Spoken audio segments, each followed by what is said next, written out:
Yusin from the main powerful evening, so hundreds of thousands of Ukrainians are striving to get to Ukraine, or rather the opposite, they are leaving Ukraine. The thing is, once again the government is changing, once again they're planning to reshuffle the cabinet of ministers and the prime minister in Ukraine, and they're changing everyone else too. Basically, it's like rearranging the beds in a certain organization, so to speak. But before we start, I'll show you the notification squads, how well they work in Ukraine, how they take care of their citizens. Here, some police officers, well, of course, they're also servants of the people, came together with the military enlistment office staff to a certain restaurant to wish everyone sitting there a good meal, a nice day, and many other things. This is just brutal. This is Odessa. One act of violence after another. People are just being beaten like animals. I don't even know. You see how many of these guys in black shirts have gathered, and they're all looking around, seeing where and who else they can hit. I'm not showing the full video here for obvious reasons. YouTube doesn't like that kind of content, but you can watch it on my channel using this QR code. Just point your smartphone or tablet camera at it and you'll get to the Telegram channel. If you're watching me from a tablet or smartphone, there's a link right here in the video description. Just click on it and you'll get where you need to go. Well, that's kind of sad news, but there's some news that's much more powerful, much more interesting, and honestly really uplifting. It's going to fill you with patriotism right now. The thing is, the People's Deputy of Ukraine, the greatest intellectual of all times and nations, Jan Belinyuk, made his MMA debut and defeated an opponent from Israel. And it would seem, well, it all sounds great for us, but then we read that Belinyuk is 35 years old and he defeated a champion who is 53 years old. Well, to be honest, at first I didn't even want to comment on this, but I have to, because athletes usually use this kind of thing to boost their ranking. That is, if you're starting from the bottom, you make arrangements with some low-level fighter. Well, you know, he's 53 years old. Maybe he was some kind of super champion at 25, but now he's 53. You're already up against the young Belinyuk, who was a wrestler, not a fighter, but you still can't really compete. And I found another video where it shows this very Belinyuk beating an Olympic soccer champion. Here we also have some secret footage. Look at how masterfully he does it. Alright, we'll mute the sound here because it's not appropriate.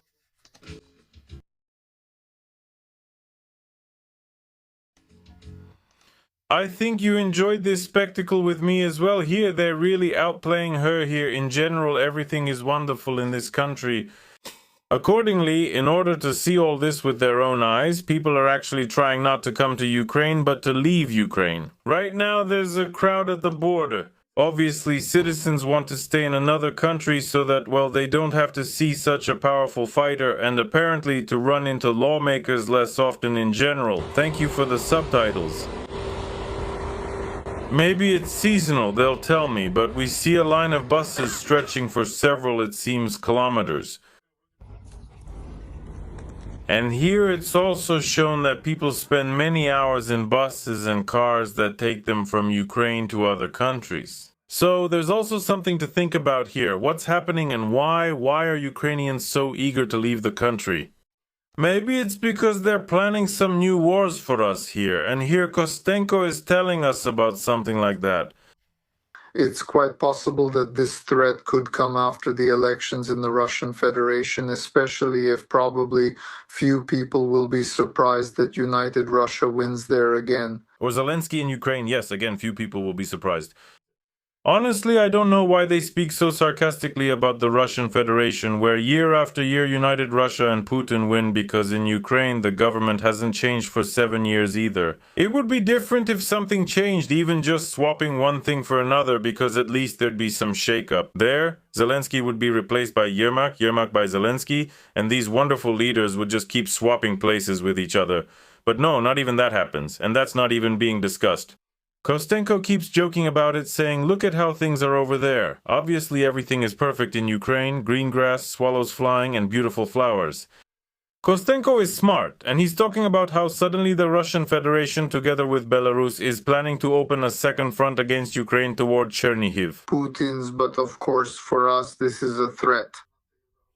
This is a very big threat because we will have to respond to it, since our contingent, our army, even though it's currently lacking personnel, is still holding back the resources that are there.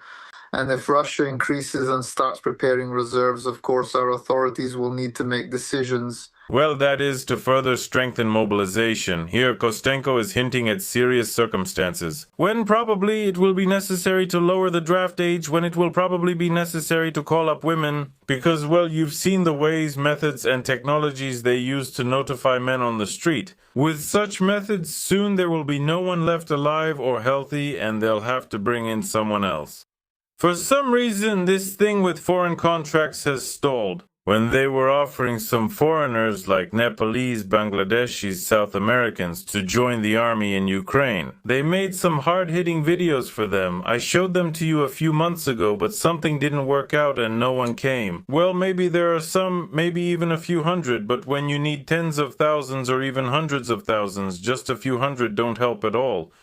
And accordingly, as Kostenko says, some measures need to be taken.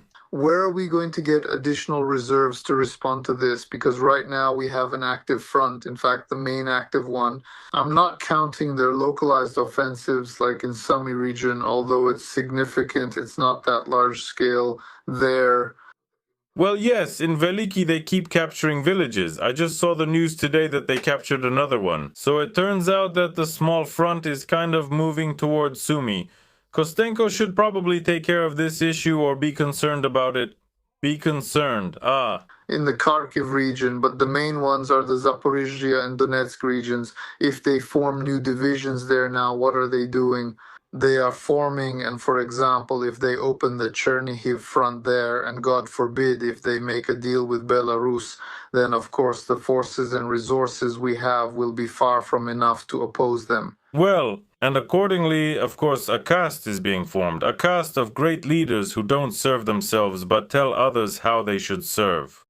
For example, after that incident in Lviv, when people rose up against the draft authorities, they really did stand up for their rights. And all of these so-called defenders crawled out of their holes, as they say, to protect the poor and miserable recruitment officers, according to them. And one of them even said the following in my Telegram channel. There is this guy with a telling last name Udot, who says that the rabbles' rebellion against the draft authorities should be suppressed as harshly as possible. The rabbles' rebellion, that is, ordinary people are already being openly called rabble. This is that caste of yesterday's beer drinkers standing in front of the store entrance and in front of astonished customers opening their fifth or sixth bottle of beer in the middle of the day. Now they are the greatest figures in the history of Ukraine. Now they are socially elevated above everyone else and can proudly look down at this rabble who are fussing about down below. Providing them with a salary in the form of paid taxes, ensuring the safety of their families by offering their own military skills at the front. I mean ordinary people. And this caste of untouchables says that the rabble are fighting against the draft offices. That's how it is. So this is where it comes in, just like I said before, the further it goes, the more it happens. These barbershop warriors see themselves as champions among mortals, some kind of aces, immortals, apparently gods who sit atop Olympus and believe they have the right to do whatever they want. I heard that Usashu is after the money, as the Ukrainians say, and the further it goes, the more this segregation, this stratification of society, call it what you want, will get worse. And by any means in the foreseeable future, as it seems from the outside, this can't be leveled out or diminished. That's why these heroes will probably keep appearing, and there will be more and more of them. They fill up all the informational space around us, which is starting to look more like a somewhat dirty pool, especially a public pool that many people go to. And there's another character here as well who also talks about people, saying that they need to be directed somewhere.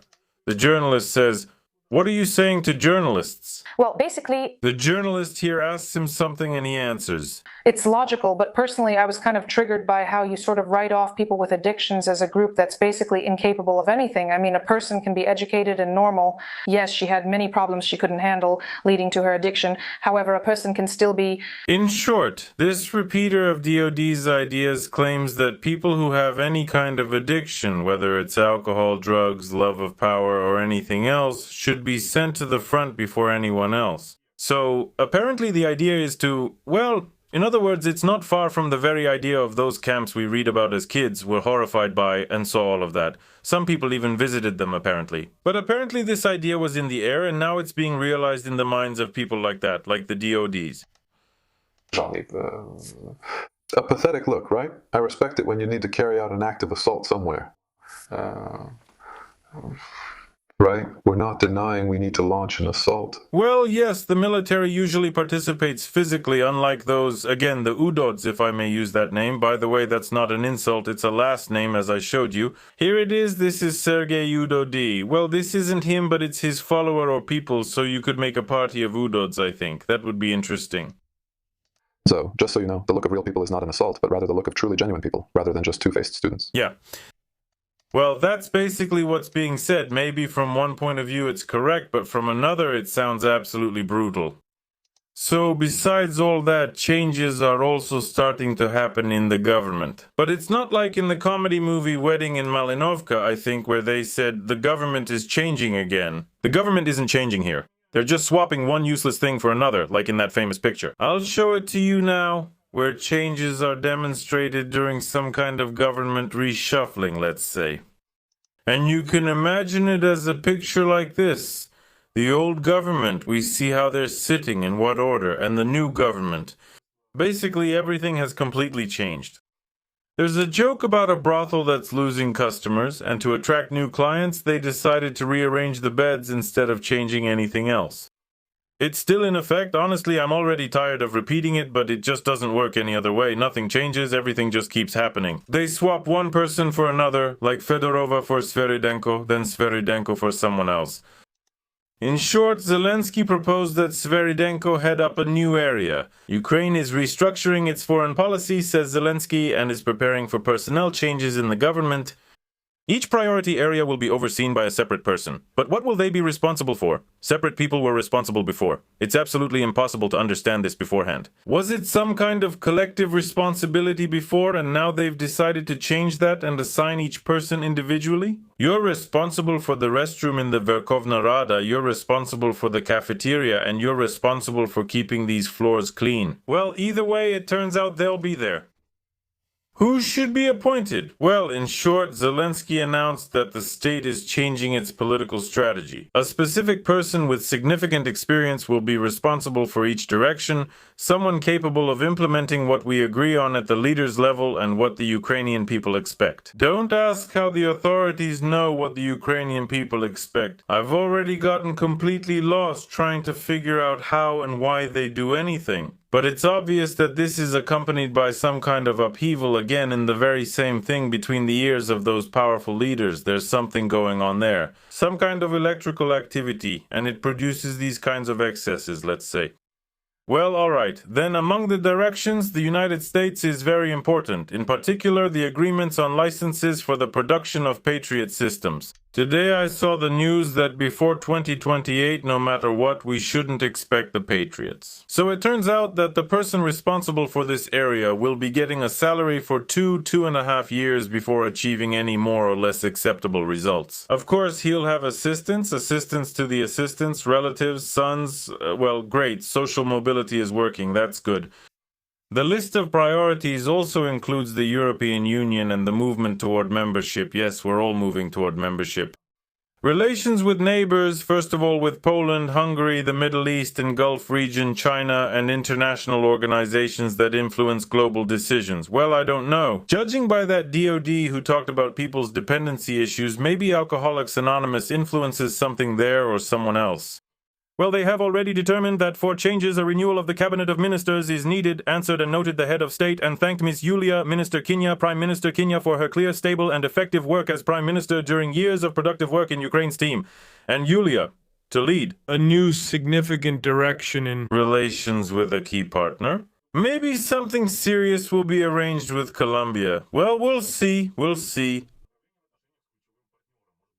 It's not easy here. Well, and Посмотрим, тут непросто. A few more resignations have also been announced, which apparently are supposed to strengthen these personnel changes and offer something new along with Ukraine. So already 100 resignations that are apparently supposed to strengthen these personnel changes and offer them to the cabinet of ministers. Well, it's not clear yet, but in law enforcement agencies we've seen, yes, in the video, those very black shirts were just guarding the citizens. But there are rumors going around that changes to the ministers will be proposed. They were the ones who were protecting the citizens. So there are rumors that a candidate for the head of the SBU will be nominated and that a new head of the SBI is being prepared. These are just rumors. Specific ministers, well, ministers in general, all sorts of things are happening. Strange things like this. Everyone is being replaced by everyone else. And Yulia, somehow nothing is getting better. At the very least, when they appointed this female minister, the female prime minister, the female fighter, it didn't bring any sense of freedom or victory. It feels like something different, not the usual smell from the dump. But that's how it is. I guess we've all gotten used to it by now. Unfortunately, well, another piece of news is that one of the supporters, one of the war hawks in the US, a strong supporter of Ukraine, Lindsey Graham has died. He was 71 years old, and apparently it was a heart attack. There's a lot being said about this. But literally a day before his death, he visited Ukraine, greeted Zelensky, and touched various things. I mean, drones.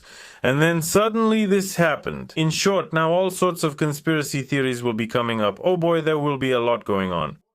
Mark my words, I think there will be so many investigations now where he was, and they'll probably find Putin's business card somewhere in his pocket or something like that. So what now? As always, the powerful leaders. Let's switch to the TV. Where are our supportive patriotic citizens? The ones supposedly better than others, though it's unclear why? Because it's direct and straightforward. Victory plan, victory plan, victory, victory. It didn't work out. Yeah, so it just didn't work out. It didn't go through, whatever you call it, but it's not a very good thing. So, well, what now? Now we'll take a look at the leaders themselves. Let's get started. Who should we start with? The video will play now. Well, for example, let's start with this little cupcake. This little cupcake always coming up with cruel ideas. Even the journalist is already looking at him with caution. You need to immediately put on your power glasses to protect yourself from this guy. He says he will demand borders and the return of Crimea. Of course, he'll be making these demands while sitting in front of the wallpaper in some little room, wearing a shirt and with a little tuft of hair, not at the front lines, but that's how it is. We will demand the return of all territories from 1991. Who is we, and why are we making demands? The journalist looks at him disapprovingly. Maybe his face has already transformed after years of working in that very TV marathon when they spread this kind of truth to the masses every day. Maybe from listening to it, or maybe he just didn't get his coffee in the morning, I don't know. I'm telling you, and on your Inter channel, literally, I don't know, in the last few months I've talked to all the managers, told everyone at Inter that we need to change this position. You shouldn't say on all those broadcasts, ether is a modified Ukrainian word. Ether means broadcast. I don't know why they change all this and how rearranging letters helps more than, say, rearranging the Prime Minister's name to kin. But you shouldn't just talk. If you're urging someone to go to war, you should go and lead by example. It's already been said that if the deputies' children were gathered into a single battalion and sent to the Rio front, the war would probably end the next day. This needs to be done. We have the capabilities and a fair situation at the front, and we are slowly turning things around. A fair situation at the front is when these pampered mama's boys who bloodthirstily call for everyone to die for some reason think they can control everyone. Well, that's the ink that Udod was talking about. When these same little pies along with the Udods end up at the front too, that would be fair, but all this chatter is pointless. Russia is pointless. Russia should withdraw, return to the 1991 borders, and give back Crimea and other territories. In short, according to the little pies, Russia probably should just pack its bags and move somewhere else. And the vacated territory should be cleared out again for those very same little pies. But there are also a couple of interesting, remarkable figures, one of whom is always eager to talk about Lviv. Now this other bearded little pie will gladly tell you what happened in Lviv. The ripples on the water still haven't settled, it's still going on. But he's about to tell us something now. We can't take it seriously, it's just gossip. Wash your face with it. Well, go ahead and cry, I don't know. Go see a psychologist if you can't handle it properly. Honestly, nobody here in Surgut cares about your emotions. Servicemen are soldiers first, and only later serve in rear roles at territorial recruitment centers. Yes, that's it. Many of these servicemen are wounded. In short, even the computer couldn't take it. It muted this character, and we were left without his valuable opinion. Well, I think you understood what this oddball meant, this clown. That's it, right? Well, let's wrap it up here. Don't forget to subscribe to the channel. Bye everyone, subtitles.